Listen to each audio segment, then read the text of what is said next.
C'est une pause qui s'impose, pourrait-on dire, mais attention, on en parlait au discours de Jérôme Powell, ainsi que celui des membres de la BCE.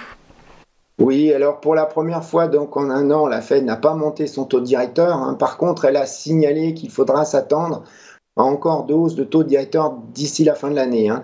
Alors on a l'eurodoll, il a été surtout soutenu par l'annonce surprise d'autres hausses probables des taux directeurs de la BCE, en plus des deux, hein, qui étaient déjà annoncés depuis longtemps.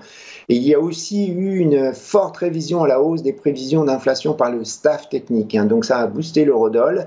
Alors en effet, on a la BCE qui, comme la BOE, mais de façon moindre, est confrontée à une croissance des salaires élevés, hein.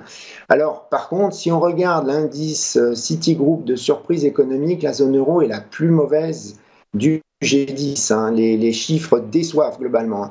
Donc on pourrait avoir la paire qui consolide avant la publication de nouveaux chiffres, hein, sauf si les nombreux membres de la BCE qui vont s'exprimer cette semaine, hein, ils ne seront pas moins de 9, hein, sauf s'il continue la rhétorique haussière, hein.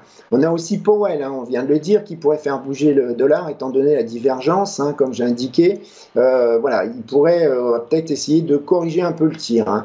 Donc on a l'eurodoll qui a cassé la résistance à 0,8, 1,0830 la semaine dernière, hein, donc c'est maintenant devenu un support. C'est le niveau de rebond significatif qu'on avait observé en avril dernier, qui avait été généré par la publication de l'inflation américaine, hein. Donc maintenant, c'était une résistance, c'est devenu un support, et c'est aussi le niveau où se situe la moyenne mobile 100 jours à 1,0805 précisément, hein. Alors côté résistance, on a le ratio de Fibonacci qui est à 1,0950 à 65. C'est donc le ratio de Fibonacci entre le plus haut 2020 et de 2022, hein. On a un indice 95 aussi qui est le plus haut de l'année.